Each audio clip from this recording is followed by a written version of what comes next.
దేవుని సన్నిధిలో ఉన్న వాళ్ళు ఎవరైనా సరే వారు ఖచ్చితంగా 100% దీవించబడతారు, దీవించబడుదురుగాక. ప్రియ దేవుని పిల్లరా,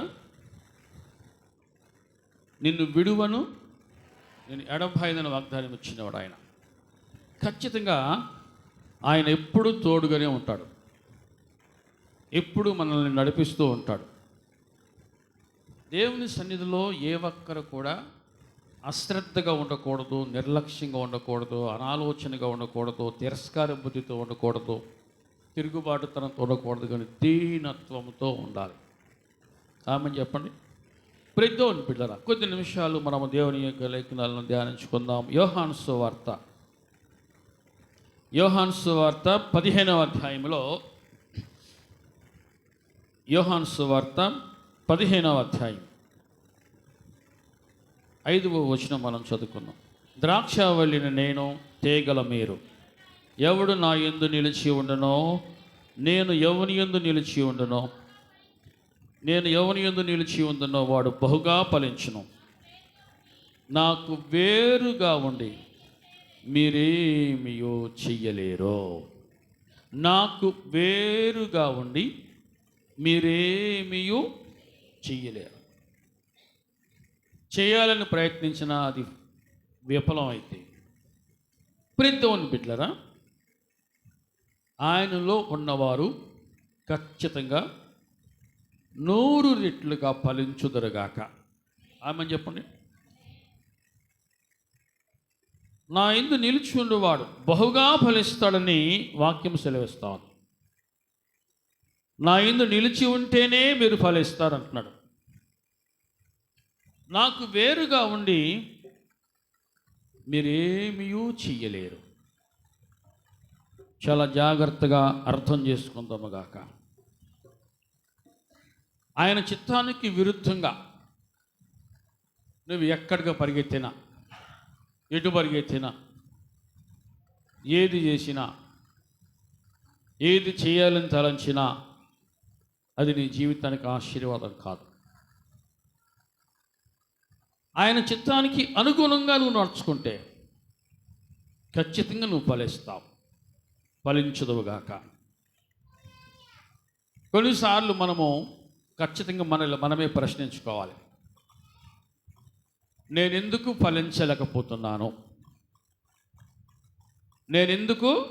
ఫలించలేకపోతున్నాను, అనేది ఖచ్చితంగా ఎవరికి వారే ప్రశ్నించుకోవాలి.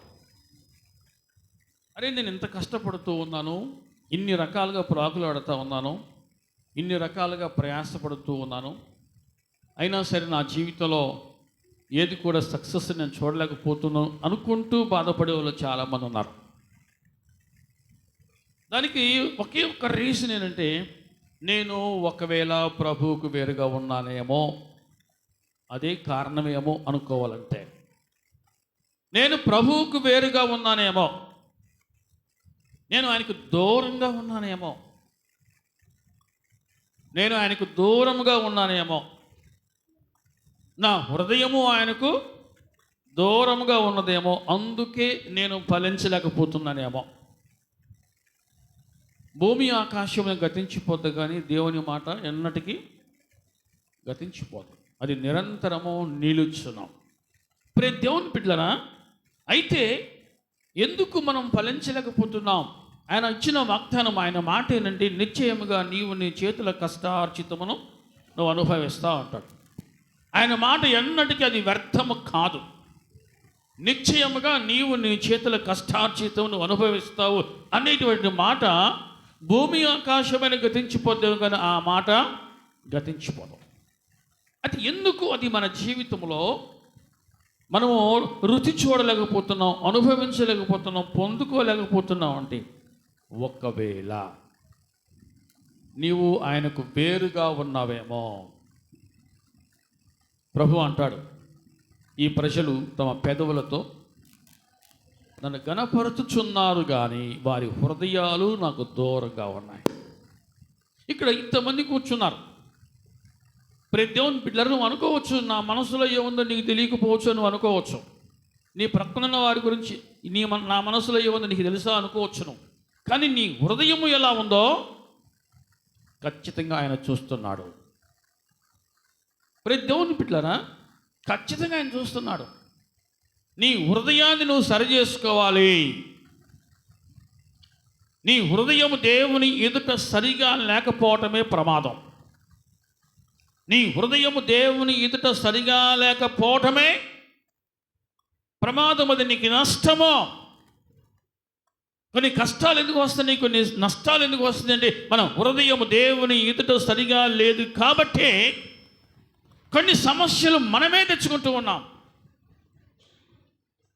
ఆయనకు వేరుగా వెళుతూ ఉన్నాం.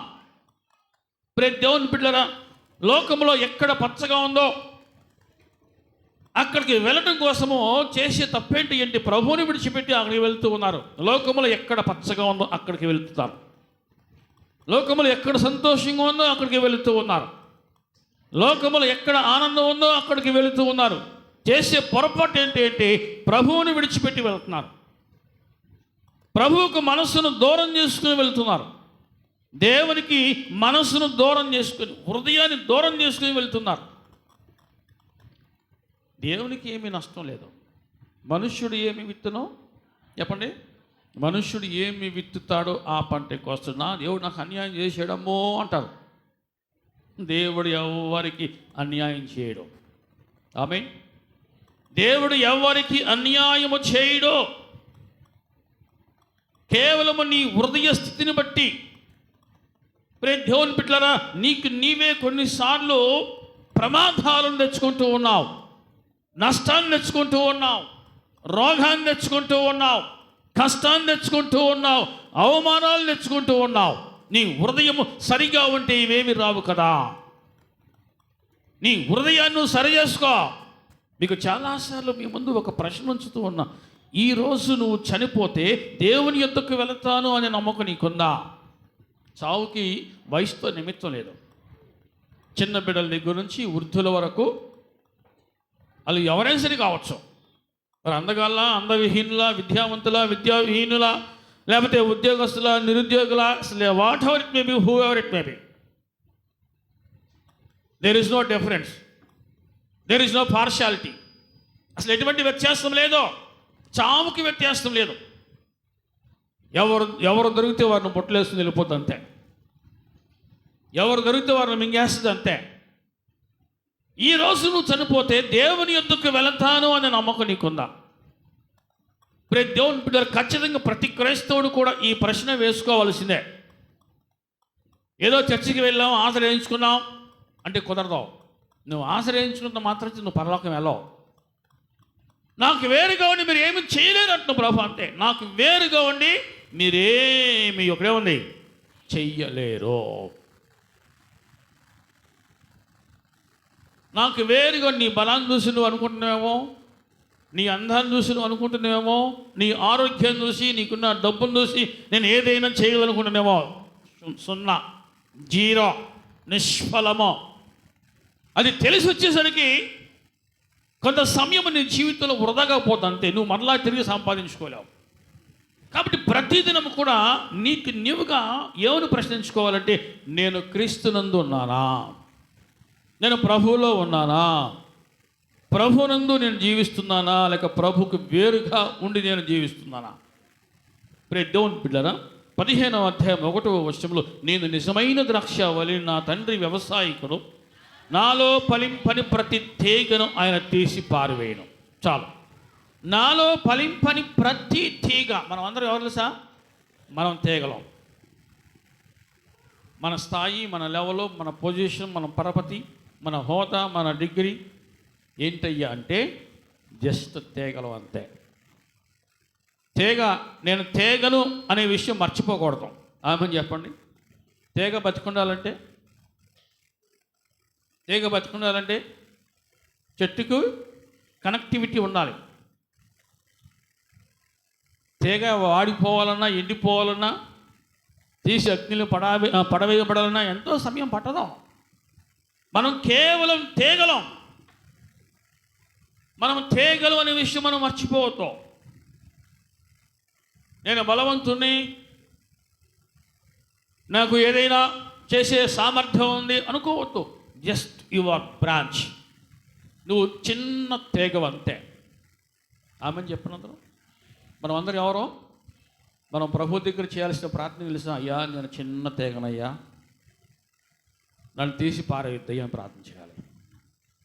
నన్ను తీసి పారవేయొద్దయ్యా, నీలో నన్ను ఉంచో, నన్ను అంటుకట్టుంచో, నీకు వేరుగా నన్ను ఉంచొద్దు, నేను నీలోనే ఉంటానయ్యా అనేటువంటి ప్రార్థన, ఒక తీర్మానం మనకు ఎంతైనా అవసరం.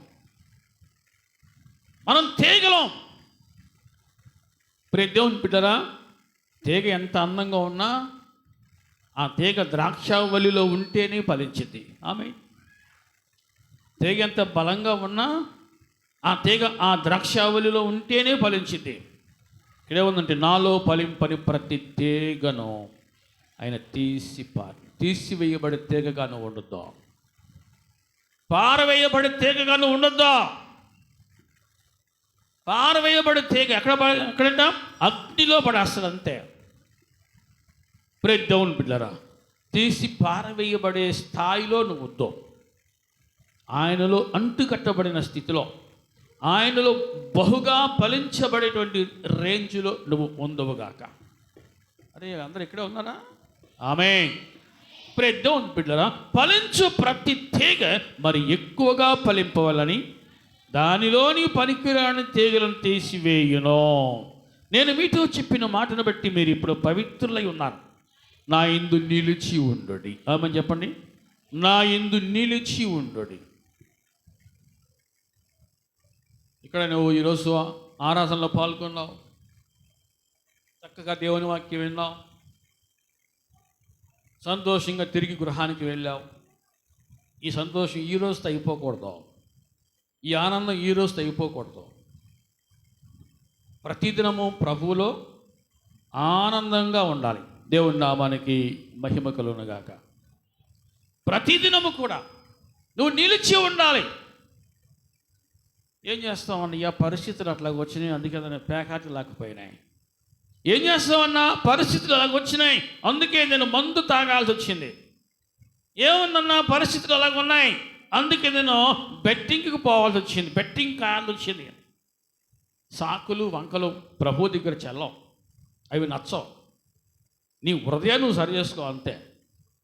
నువ్వు ఫలించాలి అని ఆశపడితే, నువ్వు ఫలించాలి, ఎలా ఫలించాలి? బహుగా ఫలించాలి అని ఆశపడితే ఖచ్చితంగా నువ్వు సరి చేయబడాలి. నీకు నీవే సరి చేసుకో. దేవుని వాక్యం చేత నిన్ను నువ్వు సరి చేసుకో. సరి చేసుకుందరు గాక. ప్రియ దేవుని బిడ్డలారా, తీగకి ఎప్పుడు కూడా అహంకారం ఉండకూడదు, తీగకి ఎప్పుడు కూడా పొగరు ఉండకూడదు, తీగకి ఎప్పుడు కూడా గర్వం ఉండకూడదు, తీగ ఎప్పుడు కూడా అతిశయం ఉండకూడదు. జస్ట్ యువర్ బ్రాంచ్, నువ్వు తీగవి అంతే. జస్ట్ నువ్వు తీగవే, అవి నీకు తగవు. దీనుడిగా ఉంటే వాక్యం ఏమిటి తెలుసా? ఆయన దీనుల ఎడల తన కృపను అనుగ్రహించును. ఆమెను చెప్పండి, తన కృపను అనుగ్రహించును. నా యందు మీరు నిలిచి ఉండండి. చెప్పండి, నిజంగా చెప్పండి, ఎంతమంది విన్న వాక్య ప్రకారమో నిలిచి ఉంటున్నారు? కొందరే. ఆ కొందరిలో మనము ఉందముగాక. కొందరే నిలిచి ఉండి, అందరూ వాక్యం వింటున్నారు కానీ ప్రియ దేవుని బిడ్డలారా, ఆయన వాక్యమందు నిలిచి ఉండలేకపోతున్నారు, కట్టుబడి ఉండలేకపోతున్నారు, వాక్యానికి లోబడలేకపోతున్నారు. ప్రియ దేవుని బిడ్డలారా, నీ హృదయాన్ని నువ్వు సరి చేసుకో. నువ్వు సరి చేసుకుంటే నువ్వు బాగుంటావు, నీ కుటుంబం బాగుంటుంది, నీ బ్రతుకు బాగుపడింది, నీ బిడ్డలు బాగుపడతారు. అర్థమవుతుంది అన్న వాళ్ళు చెప్పండి హల్లెలూయా. ఎప్పటికప్పుడు చూడండి, యోహాను సువార్త 8వ అధ్యాయంలో, యోహాను సువార్త 8వ అధ్యాయంలో ప్రియ దేవుని బిడ్డలారా 31వ వచనంలో, కాబట్టి యేసు తన యందు విశ్వాసం ఉంచిన యూదులతో, మీరు నా వాక్యమందు నిలిచిన వారైతే చాలు. మీరు నా వాక్యమందు ఎంతమంది నిలబడుతున్నారో, ఎంతమంది తప్పిపోతున్నారో, ఎంతమంది పడిపోతున్నారో, ఎంతమంది త్రోసివేస్తున్నారో ప్రభువుకు తెలుసా తెలియదా? చెప్పండి, ప్రభువుకు తెలుసా తెలియదా? నిజంగా ఎంతమంది వాక్యమందు నిలిచి ఉన్నారు? ఎంతమంది వాక్యానికి కట్టుబడి ఉన్నారు? ఎంతమంది వాక్యానికి అనుగుణంగా సరి చేసుకుంటున్నారు? సరి చేయబడాలి. నీ హృదయం సరి చేయబడాలి, నీ బ్రతుకు సరి చేయబడాలి, నీ నడవడిక సరి చేయబడాలి. అప్పుడే నువ్వు దేవునితో సహవాస అనుభవంలోకి వస్తావు. ఆమేన్. నా వాక్యం ముందు నిలిచి ఉంటే, తర్వాత ఏమన్నాడు? నిజముగా నిజముగా నాకు శిష్యులై ఉంటారో. అందుకని ప్రభు 2 గ్రూపులు చూపించాడు. 2 గ్రూపులు. ఆ 2 గ్రూపులు, ఒక గ్రూప్ ఏమో ఇరుకు మార్గంలో ఉంటుంది, ఒక గ్రూప్ ఏమో విశాల మార్గంలో ఉంటుంది. చెప్పండి, ఏ గ్రూప్ ఎక్కువ ఉంటుంది? విశాల మార్గంలో గ్రూపే ఎక్కువ. ఇరుకు మార్గంలో ఉన్న గ్రూపు చాలా తక్కువ మంది, కొందరే అని ప్రభువే చెప్పాడు. ఆ మార్గంలో ప్రవేశించేవారు కొందరే. ప్రియ దేవుని బిడ్డలారా, ఈ 2 గ్రూపుల్లో ఈరోజు నువ్వు ఏ గ్రూపులో ఉన్నావు అని పరిశీలించుకోవాలి. ఏ గుంపులో నువ్వు ఉన్నావు? మరలా మీ ముందు ఈ ప్రశ్న ఉంచుతున్నా. అనుకోకుండా ఈరోజు నువ్వు చనిపోతే నువ్వు ఎక్కడికి వెళ్తావు నీకు తెలుసా? నీకు నమ్మకం ఉందా? దేవుని యొద్దకు వెళ్తాను అనే నమ్మకం నీకుందా? ప్రక్కన అడగొద్దు, మీకు మీరు అడగండి, నేను చనిపోతే దేవుని దగ్గరికి వెళ్తానా? ప్రియ దేవుని బిడ్డలారా, వాక్యానికి అనుగుణంగా నీవు నీ హృదయాన్ని సరి చేసుకుంటే ఆ నమ్మకం బలపడింది. అందుకే ప్రభు అంటున్నాడు, కొన్నిసార్లు ప్రభు చాలా ముక్కుసూటిగా మొహాటం లేకుండా మాట్లాడతాడు ప్రభు. నా వాక్యమందు నిలిచిన వారైతే అని ఎవరితో అన్నాడు అన్నమాట? ఎవరితో అన్నాడు? విశ్వాసం ఉంచిన వారితోనే. అంటే చాలామంది మాకు ప్రభు అంటే చాలా నమ్మకం అండి, ప్రభు అంటే మాకు చాలా ఆశ అండి, మాకు చాలా విశ్వాసం అండి, మాకు ఏ రోగం వచ్చినా, మాకు ఏ కష్టం వచ్చినా మేము ఆయన తలుసుకుంటామని, మేము ప్రార్థన చేసుకుంటామండి. విశ్వాసం ఉంది. ప్రభు వారిని చూసి మెచ్చుకోలా, ప్రభు వారిని చూసి ఒప్పుకోలా. ఏమన్నాడు? విశ్వాసం ఉంచడం మంచిదే, కానీ మీరు నా వాక్యం ముందు నిలిచి ఉంటేనే. విశ్వాసం ఉంచేవారు కావాలి, అంతకంటే ఇంకా ముఖ్యముగా వాక్యం ముందు నిలిచి ఉండేవారు కావాలి. ఆమేన్. ఆ వాక్యాన్ని విని ఈరోజు నాకు చాలా తృప్తిగా ఉందని సంతోషంగా ఇంటికి వెళ్ళి సాయంత్రం దాన్ని తీసి చొక్కాన్ని తీసి పక్కన పడేసాడు, వాక్యాన్ని తీసి పక్కన పడేసి మళ్ళీ సాయంత్రం మళ్ళీ నీ ఇష్టానుసారం నువ్వు జీవిస్తే జాగ్రత్త, తీసివేయబడతావు. నువ్వు జస్ట్ తేగ గుర్తుపెట్టుకో. మనం జస్ట్ తేగలో మనం. ప్రియ దేవుని బిడ్డలారా, వాక్యమందు నీవు నిలిచి ఉన్నావా అనేది ప్రశ్న. ఇక్కడ ప్రభు అంటున్న 15వ అధ్యాయంలో, ప్రియ దేవుని బిడ్డలారా 4వ వచనంలో, నా యందు నిలిచి ఉండండి, నా యందు నిలిచి ఉండండి. యోహాను సువార్త 15వ అధ్యాయంలో 4వ వచనం, నా యందు మీరు నిలిచి ఉండండి, మీ యందు నేనను నిలిచి ఉంటున్నాం. ఆమేన్. చెప్పండి, ఫ్రెండ్షిప్ ఎప్పుడు బలపడింది? ఫ్రెండ్షిప్ ఎప్పుడు బలపడింది? ఏమో మీకు ఎవరు ఫ్రెండ్స్ లేరా? అబ్బాయి లవనస్తులు ఎంతసేపు ఒక్కడే మాట్లాడుతున్నాడు, ఒకడు మౌనంగా ఉన్నాడు. ఆ ఫ్రెండ్షిప్ బలపడిద్దా? బలపడదు. ఇద్దరం ఓపెన్ మైండెడ్గా మాట్లాడుకుంటే ఆ ఫ్రెండ్షిప్ బలపడింది. ప్రియ దేవుని బిడ్డలారా, ఈ లోకంలో ఒక ఫ్రెండ్ని కావాలి కోరుకుంటే ఆ ఫ్రెండ్కి తగ్గట్టు నీకు తగ్గట్టు అతడో ఉండాలి. అవునా కదా? ఉండాలి. ఎవరికి తగ్గ స్నేహితుడు. కొంతమందికి స్నేహితులు ఉన్నారు. మనకి ఒక సామెత ఒకటి ఉంది, నీ స్నేహితుడు ఎవరు చెప్పు, అసలు నువ్వు ఎట్లాంటాడో నేను చెప్పేస్తా. నీ స్నేహితుడు ఎవరో చెప్పు, నువ్వు ఎట్లాంటాడో నేను చెప్పేస్తాను. ఒక సామెత ఒకటి ఉంది. ప్రియ దేవుని బిడ్డలారా, ఈరోజు లోకరీతిగా నీవు కలిగి ఉన్న స్నేహితుడు ఎవరో తీసి పక్కన పెట్టావు. ఆధ్యాత్మికంగా, ఆత్మీయంగా నీ బ్రతుకును బాగు చేసే స్నేహితుడు ఎవరో నువ్వు తెలుసుకో. నీ బ్రతుకును, నీ కుటుంబాన్ని, నీ నడవడికని బాగు చేసే స్నేహితుడు నీకు అవసరం. ఆయనే నజరేయుడైన యేసు. ఆమె చెప్పండి. మనం చక్కటి పాట పాడుతాం, స్నేహితుడు నా ప్రియ స్నేహితుడు, స్నేహితుడు అతడే నా ప్రియ. హల్లెలూయా.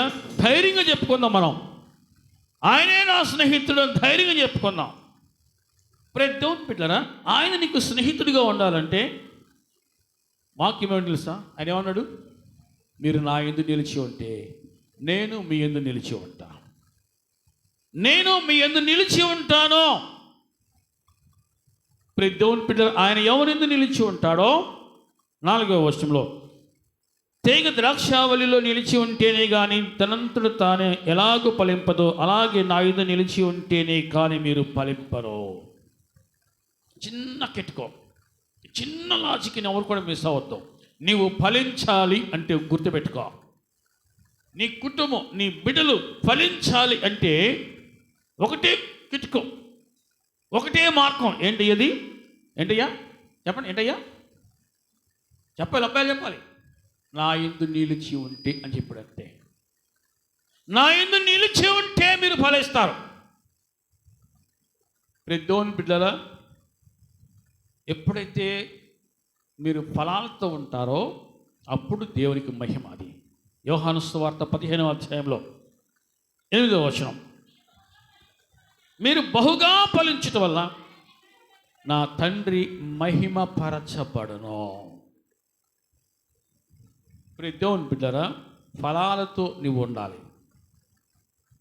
నువ్వు ఫలించాలి, అన్ని విషయాల్లో ఫలించాలి, కొన్ని విషయాల్లో కాదు. గుర్తుపెట్టుకే మాట, నువ్వు అన్ని విషయాల్లో నువ్వు ఫలించాలి. నువ్వు అలా ఫలించడమే దేవునికి మహిమ, దేవుని చిత్తం అదే. నువ్వు ఫలించాలంటే నువ్వు చేయవలసిన పని ఒకటే. ఏంటది? నువ్వు ఆయనలో నిలిచి ఉండవు, నువ్వు ఆయనతో కలిసి ఉండవు, నువ్వు ఆయనతో కలిసి నడువు. మనం పాట పాడుకుంటూ ఉంటాం, నీ సాగేద యేసు నీతో నా జీవిత, నీ సాగేద యేసు నీతో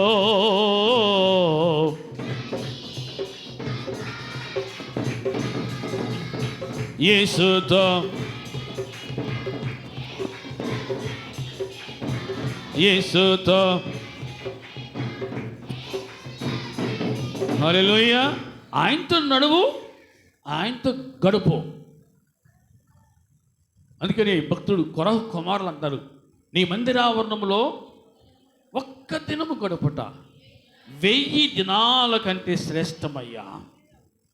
దేవుని బిడ్డలారా, దేవుని సన్నిధికి నువ్వు వస్తున్నావంటే ఆతృతగా రావాలి, ఆతృతగా రావాలి. ఎప్పుడు నాన్నగారు ఒక మాట చెప్పేవాళ్ళు, ఒక అమ్మాయి ఆడపిల్ల పుట్టింటికి బయలుదేరేటప్పుడు ఎలా బయలుదేరిద్ది? మీరు చెప్పండి అమ్మా. ఆడపిల్ల పుట్టింటికి బయలుదేరాలి అంటే ఎలా బయలుదేరిద్ది? వెళ్ళొచ్చలే, తొందర ఏముందిలే అనుకుంటారు. అలాగా అనుకోరు అసలు కదా. లేడీ ఎలా బరికితేటమ్మా 10 నిమిషాలు అంట. ఆమె 10 నిమిషాలు బయలుదేరుతారు. మరి దేవుని సన్నిధికి రావటానికి,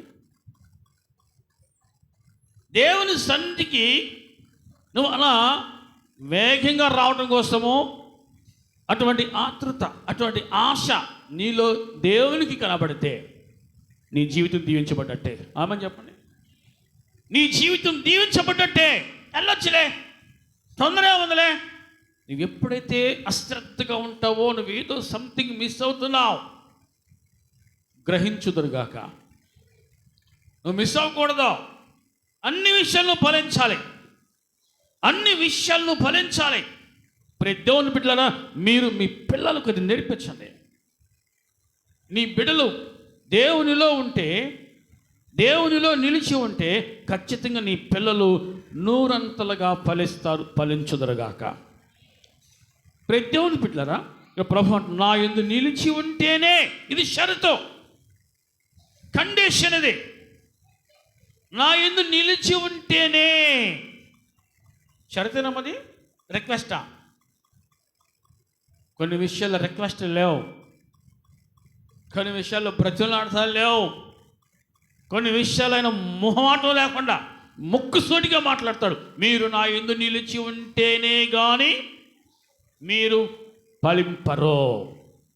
ప్రియ దేవుని బిడ్డలారా, చెప్పండి, ఎంతమంది ఆయనలో నిలిచి ఉన్నారు? ఎంతమంది ఆయనకు వేరుగా దూరంగా ఉన్నారు? అది ఎవరికి వారే ఖచ్చితంగా ఈ సమయంలో ప్రశ్నించుకోవాలి. ఈ సమయంలో పరిశీలించుకోవాల్సిందే. ప్రియ దేవుని బిడ్డలారా, మీరు వినటం మట్టుకు వినటమే కాదు, కానీ గ్రహించాలి.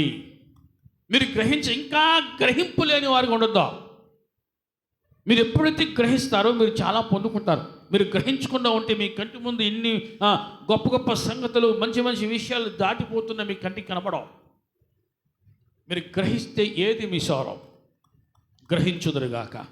ప్రియ దేవుని బిడ్డలారా, నా యందు నిలిచి ఉంటేనే, నా వాక్యం ముందు నిలిచి ఉంటేనే కానీ మీరు ఫలింపరు. ఎవరితో అన్నది మాట? ఆయన యందు విశ్వాసం ఉంచిన వారితో.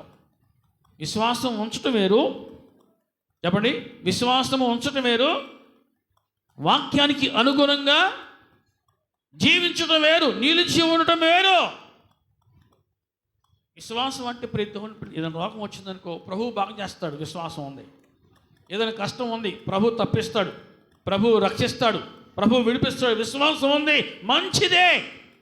ఆ విశ్వాసం నీకుంది, మంచిదే. ప్రభు ఇస్తాడు, ప్రభు చేస్తాడు, ప్రభు ఆదుకుంటాడు, కనికరిస్తాడు, సాయం చేస్తాడు, మంచిదే. ఆ విశ్వాసం ఉంది. మరి ఆ వాక్యపు మార్గంలో, ఆ పద్ధతిలో ఉన్నావా అనేది ప్రశ్నించుకోవాలి. ఆయన వాక్యం ముందు నిలిచి ఉన్నావా అనేది నీకు నీవే పరీక్షించుకో. ఎన్ని మార్కులు వేసుకో, మార్కులు వేసుకో. నేను ఎందుకు ఫలించలేకపోతున్నానో? ప్రియ దేవుని బిడ్డలారా, ప్రభు ఎవరిలోనైతే నిలిచి ఉంటాడో వారు బహుగా ఫలిస్తారు. ఆమేన్. ఈరోజు ప్రభు నీ కుటుంబంలో ఉన్నాడా? నీలో ఉన్నాడా? ఆయన నీలో నిలిచి ఉండే అవకాశం నువ్వు ఇస్తున్నావా? నువ్వు ఆయనలో నిలిచి ఉంటేనే కదా ఆయన నీలో నిలిచి ఉండేది. ప్రియ దేవుని బిడ్డలారా, ప్రకటన గ్రంథంలో మరి యొక్క చక్కటి మాట మనం జ్ఞాపకం చేసుకుంటూ ఉన్నాం. 3వ అధ్యాయంలో 17వ వచనం. 3వ అధ్యాయము 20 నుంచి చదువుకున్నాం. ఇదిగో నేను తలుపు నొద్ద నిలుచుండి తట్టుచున్నాను. ఎవడైనను నా స్వరము విని. చెప్పండి, మనం ఏం చేయాలంట? మనం ఏం చేయాలి? ఆయన స్వరము వినాలి. ఆయన పిలుపు మనము గమనించాలి. ఆ పిలుపుకు లోబడాలి. ఎవడైనను నా స్వరము విని తలుపు తీస్తే, అంటే స్వరము వినబడగాని, అంటే నువ్వు వినగలిగే స్థితిలో నువ్వు ఉండాలి, స్పృహలో నువ్వు ఉండాలి. మత్తులో ఉంటే ఆయన స్వరమును వినలేవు. లోకం అనే మత్తులో, పాపం అనే మత్తులో, చెడు అలవాటుల మత్తులో, చెడు స్నేహాలనే మత్తులో నువ్వు ఉన్నంత కాలము ఆయన స్వరాన్ని నువ్వు వినలేవు, నువ్వు గ్రహించలేవు. నువ్వు మేలుకుంటే, స్పృహలోకి వస్తే ఖచ్చితంగా నువ్వు ఆయన స్వరాన్ని వింటావు. ఆమె చెప్పండి. ఎవడైనను, ఎంత దుర్మార్గుడైనా, ఎంత పాపైనా, ఎంత మూర్ఖుడైనా, ఎంత అజ్ఞానైనా, ఎంత కోపిష్టైనా సరే, మనసు పెట్టి నాకు ప్రభువు కావాలి అని కోరుకుంటే, జీవితాన్ని సరి చేసుకోవాలి, హృదయాన్ని సరి చేసుకోవాలి అని ఆశపడితే, ఖచ్చితంగా ఫస్ట్ ఆఫ్ ఆల్ అతను ఏం చేస్తే తెలుస్తా? మొదటిగా ఈ ఓపెన్ హిస్ హార్ట్. తన హృదయం అనే తలుపు తెరవాలి. తన హృదయం అనే తలుపు తెరుస్తాడు. ఆమెను చెప్పండి. ఎంతమంది హృదయం అనే తలుపు తెరిచారు? ఎంతమంది హృదయం అనే తలుపు తెరిచి ఆయన లోపలికి ఆహ్వానించారు? నీకు విశ్వాసం ఉంది, మంచిదే. ప్రభు అంటే నీకు విశ్వాసం ఉంది, మంచిదే. కానీ ఎంతమంది ఆయన లోపలికి ఆహ్వానించారు? లోపల ఆయన చిత్తానికి విరుద్ధంగా ఏది ఉన్నా ఆయన లోపల రాడు, గుర్తుపెట్టుకో. ఆయన చిత్తానికి ఏది ఉన్నా సరే నువ్వు హృదయం దాచిపెట్టుకుంటే ముందు దాన్ని బయటకు పంపించేయాలి.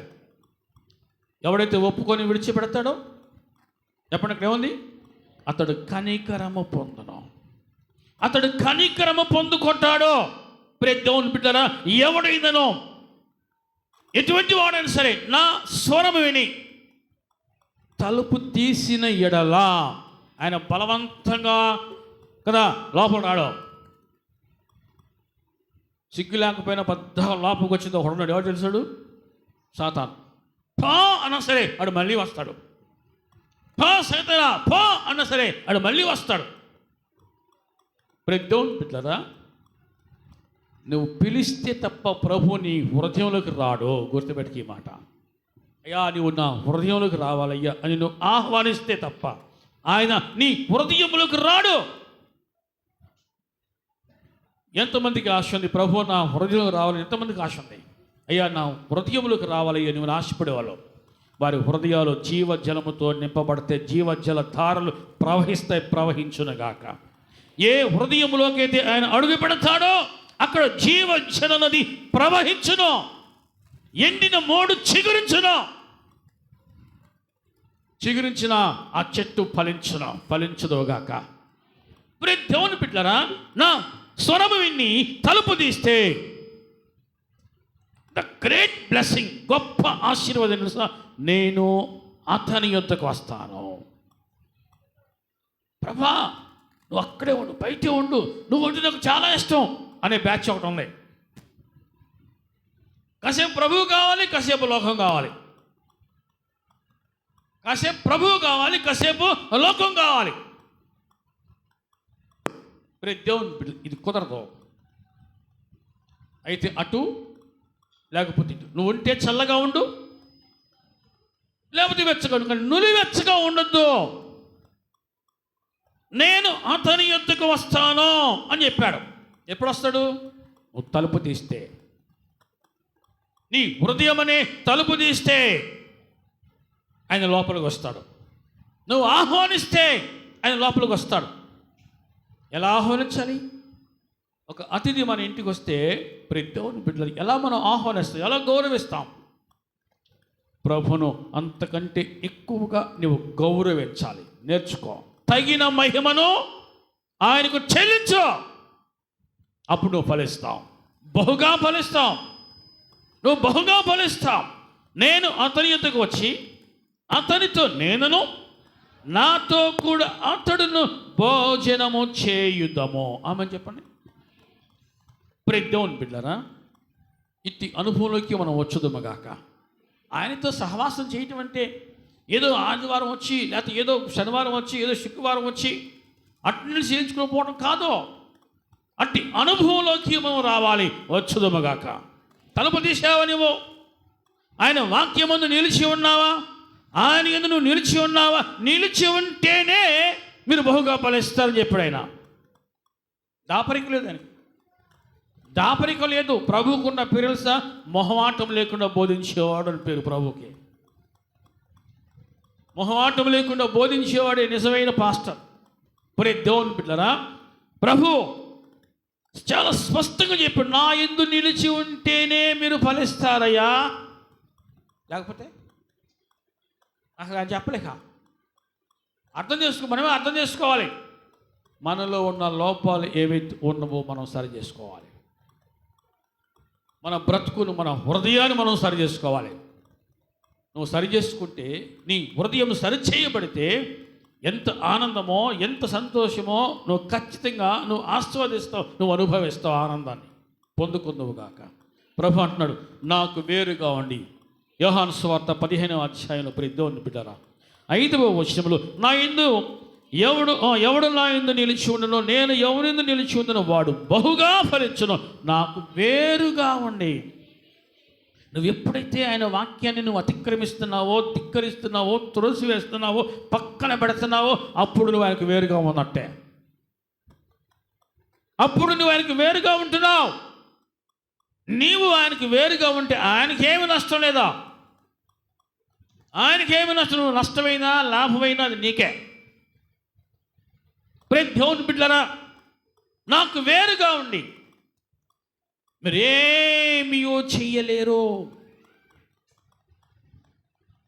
మనమే మిస్ అవుతున్నాం, మనమే నష్టపోతున్నాం, మనమే గాయాల పాలవుతున్నాం, మనమే ప్రమాదాలు చిక్కుపడుతున్నాం, మనమే దెబ్బతింటున్నాం, మనమే ఆనందాన్ని కోల్పోతున్నాం, మనమే సంతోషాన్ని కోల్పోతున్నాం. ఆయనకు వేరుగా ఉంటే ఎలా ఉంటుంది? కానీ ఆయనలో ఉంటే అన్ని నీవే. ఆమె చెప్పండి.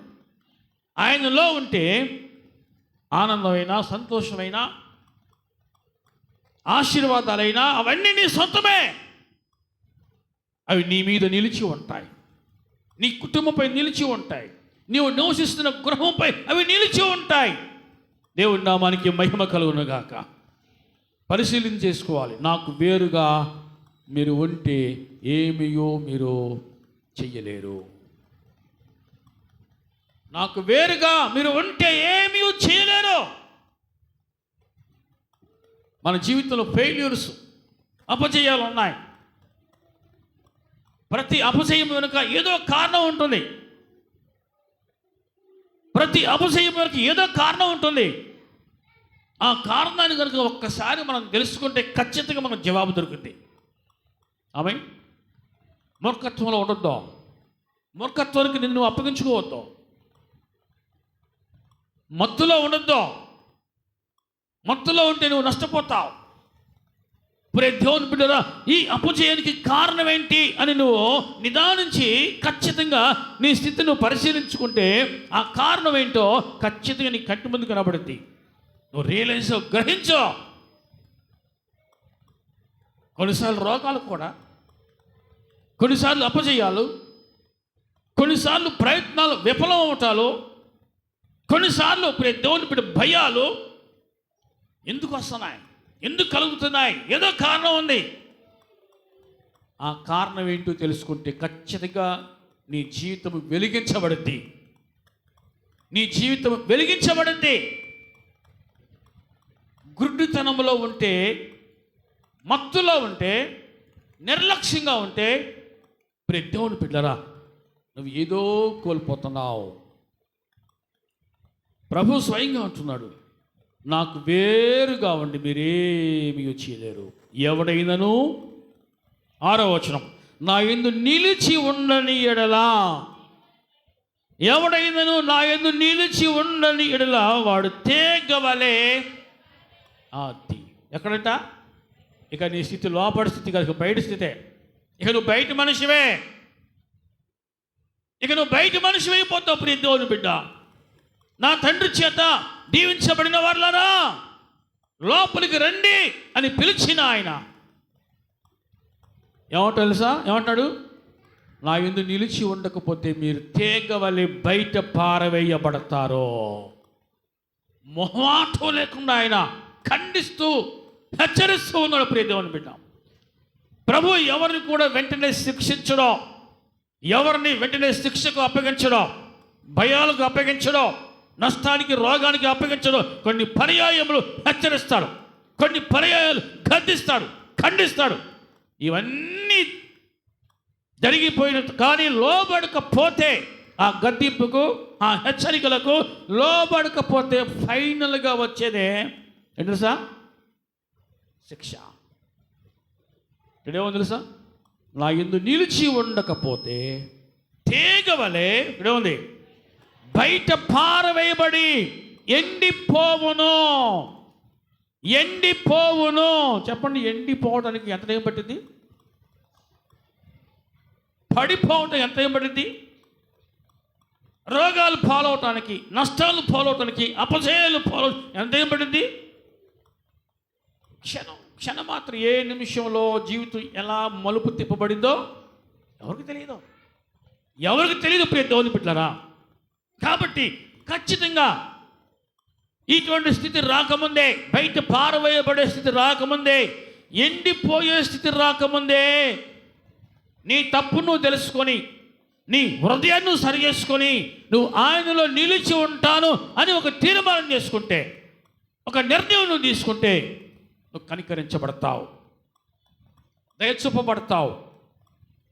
ఇంకా హృదయాన్ని కఠినం చేసుకుంటే అనుకొనని గడియలో బయట తులసివేయబడతావు.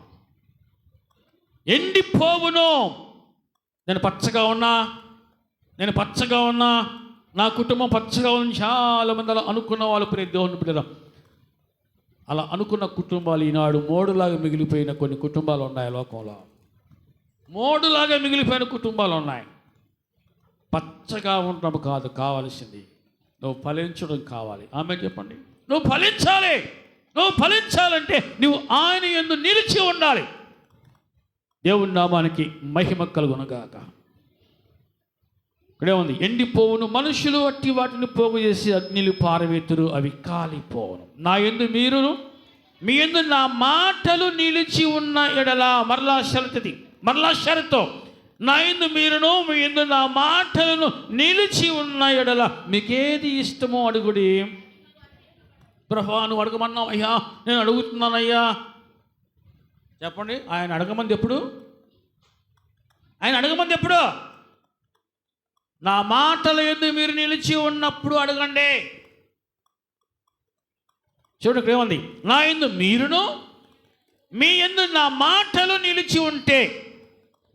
నా యందు మీరును, చూడండి ఎంత అవినాభావ సంబంధమో, ఇంట్రాక్షన్. ప్రియ దేవుని బిడ్డలారా, నా యందు మీరును, మీ యందు నా మాటలు నిలిచి ఉంటే అప్పుడు మీకు ఏది ఇష్టం అడగండి. బ్రహ్మాండమైన అవకాశం ఇది ప్రియ దేవుని బిడ్డలారా. ఆయన ఐశ్వర్యవంతుడు, మహిమైశ్వర్యవంతుడు. ఆయన మన దేవుడు మహిమైశ్వర్యవంతుడు, మహిమలోనే ఐశ్వర్యవంతుడైన. మీకు ఏది ఇష్టమో మీరు అడగండి. అది మీకు ఎప్పుడు అడగాల్సింది? ఎప్పుడు? ఆయన మాటలు నీలో నిలిచి ఉన్నప్పుడు, ఆయన మాటలు యందు నీవు నిలిచి ఉన్నప్పుడు. పరిశీలన చేసుకుందాం ప్రియ దేవుని బిడ్డ. నువ్వు ఆయనతో సహవాస అనుభవంలో నువ్వు రావాలి.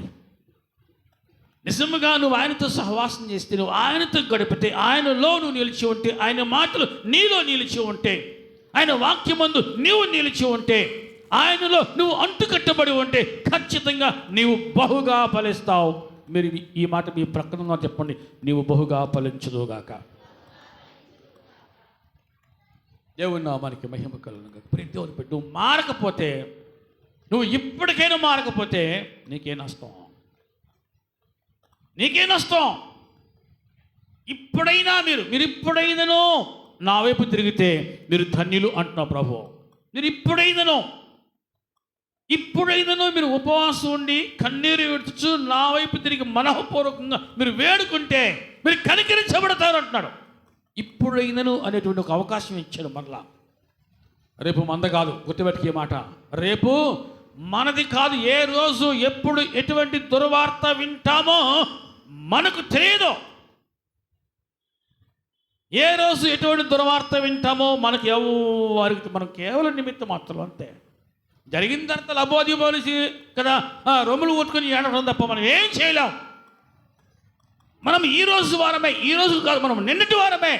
ఈరోజు సాయంత్రానికి ఏం జరిగిందో మనకు తెలియదు. మనం రేపటి వారం అసలే కాదు. మరి దేవుని బిడ్డలారా, ఖచ్చితంగా ఇప్పుడైనానో నువ్వు మారాలి. వాయిదా వేయద్దో. మన గుండెకే మనలో పనిచేస్తానని చెప్పి మన ఆటపాట. గుండె ఆగిపోతే, గుండెపోటు రాదు అని గ్యారంటీ ఎంతమంది కొంచెం చెప్పండి, ఉందా? ఇప్పుడు ఎక్కువగా ఇయే వస్తున్నాయి లోకంలో, ఇయే వార్తలో. నేను ఏ ప్రమాదములు ఇరుక్కోను అనే గ్యారంటీ ఎవరికైనా ఉందా? లేదు. నాకు ఏ రోగం రాదు అనే గ్యారంటీ ఎవరికైనా ఉందా? లేదు. నాకు ఏ నష్టం రాదు అని చెప్పుకునే గ్యారంటీ ఏది ఉందా? లేదు, రాదు. లేదది, ఆ గ్యారంటీ రాదు మనకి. మనం కేవలం నిమిత్త మాత్రం. ఇప్పుడైనాను మీరు మారండి అని ప్రభువు చెప్తున్నాడు. మీరు నాలో నిలిచి ఉన్నారు. నాలో మీరు నిలిచి ఉంటే మీలో నేను అంటాను. నా యందు మీరును, మీ యందు నా మాటలు నిలిచి ఉంటే మీరు బహుగా ఫలిస్తారు. నాకు వేరుగా ఉంటే మీరు ఏమియో చేయలేరు. ప్రియ దేవుని బిడ్డ, ఇది మంచి అవకాశం. ఆయనతో సహవాసం చేసే అవకాశం ఇది. ఆయనతో సమాధాన పడే సమయం ఇది. ఇప్పటికైనా నువ్వు కళ్ళు తెరువు. ఇప్పటికైనా మేలుకో. ఇప్పటికే చాలా జీవితం, వయసు, ఆయుష్ వృధాగా అయిపోయింది. మళ్ళీ అది రాదు.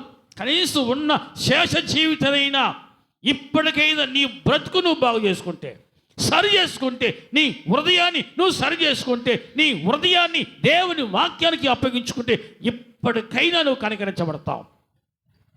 అర్థమవుతుందన్న మోకరించని ప్రార్థన చేసుకుందాం.